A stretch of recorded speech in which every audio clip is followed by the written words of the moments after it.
आचार्य भगवान गुरुवर विशुद्ध सागर जी महाराज की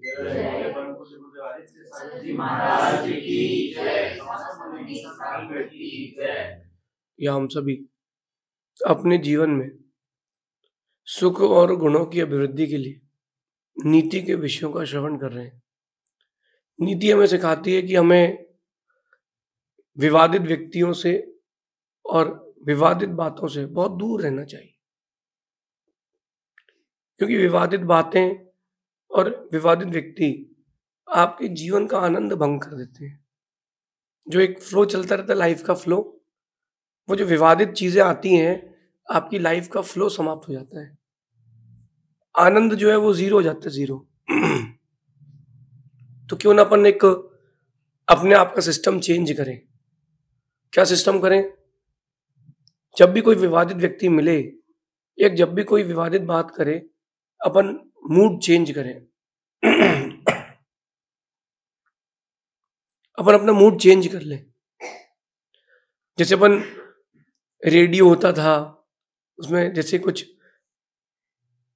यहां वहां की बातें चालू हुई, ऐड चालू हुई और अपन ने उसको 93.5, 98.4 आपकी फरमाइश चेंज कर लेते हैं, चैनल चेंज कर लेते हो आप लोग। ऐसे अपने अंदर की चैनल चेंज कर लो। जब कोई व्यक्ति विवादित बात करे या फिर विवादित व्यक्ति मिल जाए, अपना मूड चेंज कर लो। ऐसा करने से आपके जीवन की शांति बनी रहेगी। और मेरा तो मानना है कि शब्दों को अपना मानना ही क्या, शब्द अपने है ही नहीं। किसी ने आपसे कहा कि तुम पागल हो, कोई व्यक्ति आपसे कह रहा तुम पागल हो, तुम चोर हो, तुम डाकू हो, तो उसको जवाब मत दो, क्योंकि अगर तुम हो तो सही कह रहा है और तुम नहीं हो तो विकल्प क्या करना है। आप उसके शब्दों को अपना मान के रख लेते हो, इसलिए दुखी रहते हो। आज की नीति इसी विषय पर है। हमको शब्दों को अपना नहीं मानना चाहिए, वहीं छोड़ के जाना चाहिए, वहीं छोड़ के जाना चाहिए। किसी व्यक्ति ने आपको गाली दी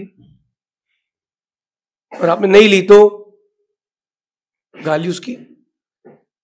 किसी व्यक्ति ने आपको 100 का नोट दिया, आपने नहीं लिया तो किसका हुआ? किसका हुआ? उसका हुआ ना। बस इतना सा सीखना है।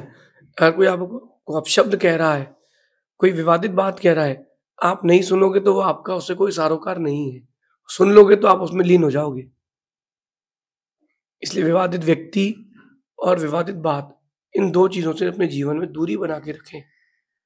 आज की नीति यही कह रही है कि ओम इग्नोराय नमः का नया वर्जन क्या है। लोग पूछते ना कि भाई महाराज जी बहुत हो गया, ओम इग्नोराय नमः के बाद क्या करें? तो बोले घोर इग्नोराय नमः। अब उसके बाद क्या करें? घनघोर इग्नोराय नमः। इससे भी काम ना बने तो आज की नीति समझ लेना, इससे काम बन जाएगा। क्योंकि ये पंचम काल है, कली काल है। यहाँ हर दिन एक नया सांप ऐसा पैदा होता है जिसके जहर का कोई दवा नहीं है। ऐसे नए नए लोग पैदा होते हैं जिनके जहर कोई दवा नहीं है, तो उनके लिए क्या करोगे? उनके लिए ओम इग्नोराय नमः सबसे बेस्ट मेडिसिन है। आज की नीति कह रही है कि वाद विवाद होने पर या किसी के भड़काने पर, वाद विवाद होने पर या फिर किसी के भड़कने पर सबसे पहले सामने वाले की पूरी बातें सुन ले, फिर सोचे ओम इग्नोराय नमः, पागल है साला। जब कोई आपसे वाद विवाद करे या आपके ऊपर भड़के, ऐसी बात कहे जो भड़काने की हो, तो पूरी सुन लें, क्योंकि वो खाली नहीं होगा ना तो बार बार बोलेगा। वो एक बार खाली होने दो, जब वो खाली हो जाए फिर सोचना ओम इग्नोराय नमः, पागल है साला, कुछ भी कहता रहता है। उससे कहना नहीं, सोचना पागल है साला। ऐसा करने से आपके अंदर शांति बनी रहेगी। और जीवन में अगर शांति बनी रहे, उससे बड़ा कुछ भी नहीं। जिसके पास शांति है वो रोड में सो करके भी अरबपति है। जिसके पास शांति नहीं है वो महलों में भी गरीब है। हम लोग इंदौर में थे, तो सुबह सुबह जंगल की ओर जा रहे थे। जब जंगल की ओर जा रहे थे तो एक व्यक्ति शराब नहीं पिया था, बढ़िया कलर का रंग का चद्दर, रोड के फुटपाथ पर अपना थैला रखा सिर के नीचे और फुटपाथ पर सो रहा चादर ओढ़ के। मैं रुका, उसको देखा, उसके ठीक सामने एक महल था, उसको भी देखा। मुझे लगता था कि वो महल में जो सो रहे हैं एसी में, उससे ज्यादा नींद आ गई अच्छी किसको? जो फुटपाथ पे लेटा है उसको ज्यादा अच्छी नींद आई होगी, क्योंकि उसके जीवन में शांति है। आपके जीवन में कितनी शांति है उतने हिस्से में आप इंसान हो, और शांति नहीं है तो आप इंसान नहीं हो। देखो आप बेचारे जानवर, पक्षी दिन भर घूमते सिर्फ पेट भरने के लिए, और आप भी दिन भर घूमते हो सिर्फ पेट भरने के लिए। और अगर शांति नहीं है तो तुम में और उन जानवरों में कोई अंतर नहीं है। मेरा ये मानना है कि वाद विवाद की स्थिति से दूर रहना चाहिए। अगर आपको लगता है कि हमारे भावों की विशुद्धि जा रही है, जीवन की शांति जा रही है, बैक हो जाओ भाई, बाहर निकल जाओ। ऐसे लोगों के साथ नहीं रहना, ऐसे लोगों के पास नहीं रहना, ऐसे लोगों को पास में मत रखना। कुछ नहीं हो तो भी विवाद का वो बिना बात का विवाद कर देगा। अरे यार टमाटर महंगे हो गए यार। अच्छा तो क्यों महंगे हो गए? इस बात पर डिस्कशन चालू होगा, फिर बात पहुंच जाएगी बीजेपी और कांग्रेस तक, हिंदू मुसलमान तक, इंडिया पाकिस्तान तक। बात होती है कि गलत क्या है और समाप्त होती है गलत कौन है। तो क्यों अपन इन वाद विवाद में पड़े? ओम इग्नोराय नमः। कभी भी ध्यान रखना, अगर कोई आपसे 4 बातें कह रहा है तो उसको जवाब में 2 बातें कहने की कोई जरूरत नहीं है। क्या सोचना? पागल है साला, कहना कुछ नहीं, तुमने बोला तो गए। अगर तुमने बोला तो वाद विवाद हो जाएगा, बोलो नहीं। देखो ऐसा है कि सबसे ज्यादा कीमती कोई चीज है दुनिया में, उसका नाम है अपनी मेंटल पीस। उससे कीमती कोई चीज नहीं है। अगर आपको मानसिक शांति है तो आपसे बड़ा अमीर कोई नहीं है। तो उस मानसिक शांति को बना के कैसे रखें? तो आपको कुछ ना कुछ अपने अंदर मंत्र शब्दों को घुमाना पड़ेगा। जैसे कि अपन ने रामायण देखी थी, तो यहां वहां से रावण ने एक बाण छोड़ा, उसमें चंद्र बना था। फिर यहां से राम ने एक बाण छोड़ा, उसमें भी चंद्र बना था। अपनी रक्षा के लिए सामने वाले जिस शस्त्र का प्रयोग कर रहा है, आपको भी उसी शस्त्र का प्रयोग करना चाहिए। कैसे? वो शब्दों के बाण फेंक रहा है, आप भी शब्दों की ढाल बनाओ। वो क्या कह रहा है कि तुम्हारे पास दिमाग नहीं है, उसे कहना मत, कहोगे तो उसकी बात सही हो जाएगी। बैठ करके सोचना, ओम इग्नोराय नमः, पागल है साला, कहने दे। उसके कहने से कुछ हो रहा है क्या? अभी चुनाव आने वाले हैं, किसके? देश के। अब एक दूसरे के ऊपर कटाक्ष करेंगे कौन? पार्टी के लोग। किसी को पप्पू बनाएंगे, किसी को चौकीदार बनाएंगे। क्या होगा इसके बाद? चुनाव हो जाएगा, 5 साल सब ठंडे बैठे रहेंगे, जिसका भाग्य वो जीतेगा। अब क्या होगा?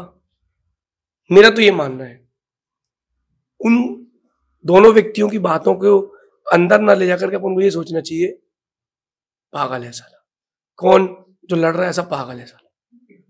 और अगर उसमें आपको इन्वॉल्वमेंट में लिया जा रहा हूं तो ओम इग्नोराय नमः बोलना, नहीं भैया, ना बाबा ना, ओम इग्नोराय नमः। ये देखो, आपको मैं बता रहा हूं, अगर आपके पास मानसिक तनाव है तो आपकी जो 100 साल की उम्र है वो 50 भी नहीं बचेगी। और आपके पास अगर मेंटल पीस है तो अगर 50 साल जी रहे हो ना, 80 जी जाओगे। डॉक्टर कहता है अगर किसी की किडनी खराब है, किसी की लंग्स खराब है, डॉक्टर कहता है भैया ज्यादा दिन जी नहीं पाओगे तुमको कैंसर हो गया है। तो सुन के ही आधा तो वहीं मर गया वो। 80 साल में से 40 साल की आयु तो वहीं खत्म हो गई उसकी।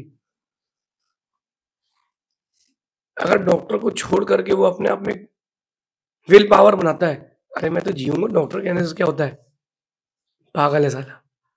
तो तुम जी जाओगे। मेरी इस बात को सभी पक्षों से समझना, एक ही पक्ष से मत समझना। मानसिक शांति से बड़ी कोई चीज़ नहीं, जैसे मिले, जहाँ मिले, जितने में मिले, उस मानसिक शांति को खरीद लो। जैसे मिले। व्यापार भी उतनी बढ़ाना जिसमें आपकी मानसिक शांति ना जाए। पढ़ाई भी वही करना जिसमें आपकी मानसिक शांति ना जाए। संबंध भी उतनी बनाना जिसमें आपकी मानसिक शांति ना जाए। अब आपने हर दिन नया दोस्त बना लिया, 365 दिन में 365 दोस्त बना लिए, कैसे मेंटेन करोगे? पहले के राजा महाराजा होते थे ताकतवर, वो करते थे 5-5, 10-10, 20-20 विवाह। चक्रवर्ती करता था 96,000 विवाह। उसके बाद इतनी ताकत थी, तुम्हारे पास है क्या? एक ही तो लग रहा कि कब चले जाए। इसलिए अगर आपके पास ताकत है तो वो काम लो, ताकत नहीं है तो वो काम मत लो। ताकत नहीं होना तो वहां हाथ मत डालना। हार मिलेगी, फिर हार के साथ मानसिक अशांति आती है, और वो जो मानसिक अशांति है वो सब कुछ लेके जाएगी।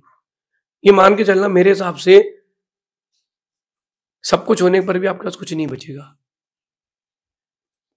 अच्छा, कुछ लोग क्या करते हैं कि वो अ, अपने पुण्य से ज्यादा चाह रखते हैं। मैंने एक व्यक्ति को देखा, वो साथ में पढ़ता था हमारे, सपने बड़े दिखता था हमेशा वो। अपने पास एक बंगला होगा, एक बढ़िया गाड़ी होगी, साइकिल नहीं है अभी, सेकेंड हैंड, ना साइकिल के लिए पैसे हैं। सपने क्या देख रहा है वो? अच्छी बात है, लेकिन सपने भी उतनी देखो जितना पूरे करने की तुम्हारी ताकत हो, तुम्हारे पास परिश्रम हो, तुम्हारी भावना हो। ऊपर ही सपने देखता था हमेशा वो, 27 साल की उम्र में राजा बन जाऊंगा। मिला 27 साल की उम्र में, क्या हुआ? तो वो स्थिति थी उसके पास, पुरानी सिटी 100 बजाज की, ढर्र ढर्र कर रही है। कुछ नहीं, जो की त्यों जिंदगी चल रही है। क्योंकि आपने सपने देख लिए तो परिश्रम भी तो करो। तो कई लोग क्या करते हैं कि उनकी ताकत नहीं है वहां तक पहुंचने की, लेकिन सपने ऊंचे देखते हैं। तो मेरा उन लोगों से कहना है कि उतनी देखो जितना पूरी कर पाओ, क्योंकि मानसिक अशांति हो जाती है, और जहां मानसिक अशांति हुई तो जो चल रहा है वो सब डिस्टर्ब हो जाता है। तो क्यों ना पर अपने पुरुषार्थ जीवन के जो कुछ भी हैं वो अपनी मानसिक शांति के लिए करें। रहना कुछ भी नहीं है, घर बना लो, गाड़ी ले लो, बंगला बना लो, फैक्ट्री खोल लो, जो चाहे वो कर लो, आखिरी में रहना कुछ भी नहीं है। जो तुम पहने हो वो भी उतार लिया जाएगा। तो रहना कुछ नहीं है, तो क्या कुछ ना भी करें? नहीं नहीं, करना सब कुछ है, लेकिन मानसिक शांति के साथ करें। अगर आपको 5 व्यापार करना आप करो, लेकिन मानसिक शांति भंग होती तो छठवां मत खोलो, क्योंकि वो लोड आएगा, फिर अटैक आएगा, फिर तुम चले जाओ। तो जिंदगी ज्यादा कीमती है कि पैसा? मैं तो ये मानता हूं कि रिश्तेदारी हो कोई कीमती नहीं है, दोस्ती यारी हो कोई कीमती नहीं है, जिंदगी ज्यादा कीमती है। क्योंकि हम रहेंगे तब तो जिंदगी चलेगी ना। तुम ही नहीं हो तो इन सब का क्या जरूरत है? एक व्यक्ति, उसका सब कुछ है, बस मर रहा है, नाती पोते हैं, बेटा है, बहू है, रिश्तेदार, अच्छा बड़ा कुटुंब है, नाम है, सम्मान, सब कुछ है, एक मिनट बाद मरने वाला है। इन सब का क्या करेगा? वो खाएगा क्या? भगवान जो है वो भूखा उठाता है, भूखा सुलाता नहीं है।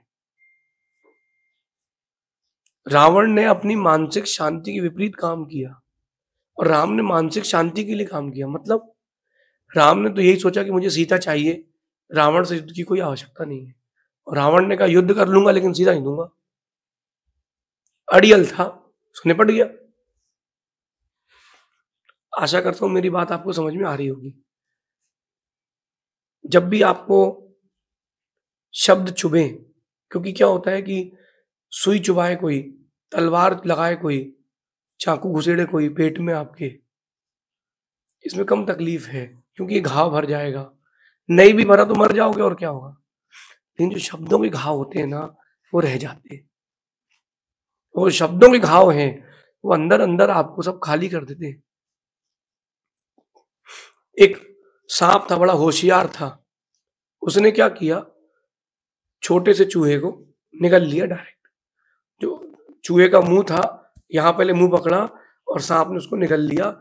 सांप को लगा कि चूहा तो गया अंदर, अंदर अभी खत्म हो जाएगा, अपन जाके पेड़ में घूम जाएंगे। अब वो चूहा छोटा था, वो मरा नहीं। वो अंदर जाके देखते कि बड़ा अंधेरा है। उसको याद आ गया कि अपन किसी कमरे में फंस जाओ तो कमरे के कोने से अपन खोद के बाहर निकल जाते हैं। उसने सांप के अंदर के पेट से कुरोतना चालू किया और सब देख रहे थे कि सांप ने चूहे को खा लिया, और 5 मिनट बाद सांप तड़प रहा है और चूहा पेट खोल के बाहर निकल। ये सच घटना सुना रहा हूं आपको मैं। एक मैं क्यों सुना रहा हूं ये भी समझ ले। वो जो पहने दांत वाला खतरनाक चूहा था, सांप के पेट में था, इसलिए सांप की मृत्यु हो गई। जो खतरनाक पहने दांतों वाले शब्द होते हैं वो आपके अंदर चले जाएंगे तो आपके जीवन की शांति की मृत्यु हो जाएगी। तो दूसरे के जो शब्द हैं उसको अंदर ले आने की कोई जरूरत नहीं है, और वो अंदर ना जाए उसके लिए क्या उपाय है। जब भी कोई आपसे कुछ भी कहे, यही सोचना पागल है साला। कोई बोले तुम्हारे सर के बाल कम हो गए, क्या सोचना पागल है साला। कोई बोले तुम्हें कुछ नहीं आता, क्या सोचना पागल है साला। मेरे पास भी कई ऐसे पागल आए। एक ने मुझसे कहा, पुरानी बात हो गई 2014-15 की, बोले कि क्या दिन भर आप व्याकरण पढ़ते हो, कुछ और भी पढ़ा करो। तो मैंने तो यही सोचा मन में कि पागल है साला। मैंने उससे, और मैंने क्या मैंने उससे ये कहा कि देख भैया, मेरे पास ज्यादा दिमाग नहीं, मुझे कुछ ज्यादा नहीं आता, तो मैं बस यही रामा रामा रामा करके जीता हूँ, मुझे कुछ नहीं चाहिए। वो सोचता आपकी जिंदगी आगे कुछ भविष्य नहीं है। मैंने कहा हाँ, मुझे कुछ आता भी नहीं है, दिमाग ही नहीं है, क्या करूंगा मैं। मैंने अंदर क्या सोचा, पागल है साला। वो फिर मेरे पास आया 3 साल बाद कि आप जो पढ़ रहे हैं मुझे पढ़ा दो। फिर मैंने उसके मुंह पे बोला, तू पागल है सर, अब तेरा कुछ नहीं हो सकता, तू जा। तो शब्द अगर आपके पास अंदर नहीं आए हैं तो आप बड़ा खुश मिजाज होकर जी सकते हो। हर समय हाजिर जवाबी होना जरूरी नहीं है। कई समय मौन रहें और खुद से बोलें कि तू पागल है, इसे क्या सुनना। जैसे रोड में एक व्यक्ति पागल घूम रहा हो, उससे बोलोगे कुछ कि किनारे चलो, तुमको 2 और लगा देगा मुंह के। उससे कुछ मत बोलो, अछेड़ा, डोंट टच, क्या सोचना पागल है साला। सुपर मंत्र फॉर लाइफ, सुपर मंत्र फॉर पीस, ओम इग्नोराय नमः, पागल है साला। बस ये आपने अगर जीवन में उतार लिया तो जियोगे। पत्नी है, पति से कह रही गुटखा छोड़ दो, पति कह रहा क्यों, तुमको क्या दिक्कत हो रही है, नहीं छोड़ रहा है, क्या सोचना पागल है साला। पत्नी कह रही पति से मंदिर जाओ, नहीं मान रहा है, क्या सोचना पागल है साला। पति कह रहा है पत्नी से ये कर दो वो कर दो, पत्नी नहीं मान रही, क्या करें, ये सोचना पागल है साला। क्या कर सकते हैं। और कौन सा जिंदगी भर साथ, ये सब वो सब भूल जाओ, ये सब कहानी किस्सों की बात है कि 7 फेरे लगाए हैं, 7 समुंदर पार चलेंगे, कोई कुछ नहीं। इस भाव के बाद तुम्हारा अलग ट्रैक, उसका अलग ट्रैक। बस क्या सोचना पागल है साला। अपनी मानसिक शांति को बना के रखो तो आप सुकून में रहोगे। कभी भी कहीं भी रहो, मानसिक शांति के साथ रहो तो ही आप मनुष्य रह पाओगे। सबसे अच्छा मंत्र है ओम इग्नोराय नमः, पागल है साला। भगवान महावीर स्वामी की